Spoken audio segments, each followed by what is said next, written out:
কেউ কথা রাখেনি। ৩৩ বছর কাটলো, কেউ কথা রাখেনি।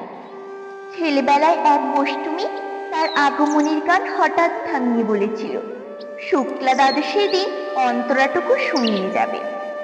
তারপর কত চন্দ্রভোগ অমাবস্যা চলে গেল, কিন্তু সেই বষ্টমী আর এলো না।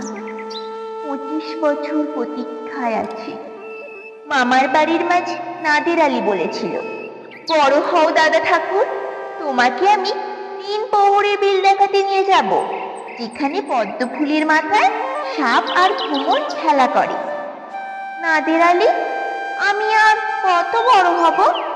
আমার মাথায় এই ঘরের ছাদ পুড়ে আকাশ স্পর্শ করলে তারপর তুমি আমায় ৩ প্রহরের বিল দেখাবে? একটাও রয়্যাল গুলি কিনতে পারিনি কখনো। লাঠি লজেন্স দেখিয়ে দেখিয়ে চুষেছে রসকর বাড়ির ছেলেরা। ভিখারির মতো চৌধুরীদের গেটে দাঁড়িয়ে দেখেছি ভিতরের রাস উৎসব।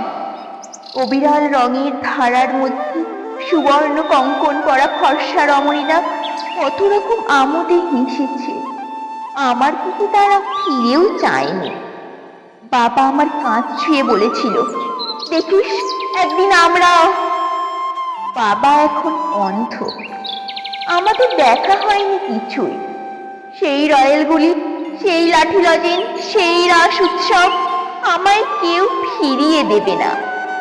বুকের মধ্যে সুগন্ধি রুমাল রেখে করুণা বলেছিল, যেদিন আমায় সত্যিকারের ভালোবাসবে সেদিন আমার বুকেও এরকম আতরের গন্ধ পাবে। ভালোবাসার জন্য আমি হাতের মুঠোয় পান নিয়েছি, দুরন্ত ষাঁড়ের চোখে বেঁধেছি লাল কাপড়, বিশ্ব সংসার তন্ন তন্ন করে খুঁজে এনেছি ১০৮টা নীল পদ্ম।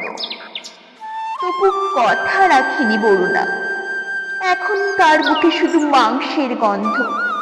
এখনো সে যে কোনো নারী। কেউ কথা রাখেনি। ৩৩ বছর কাটলো, কেউ কথা রাখে না।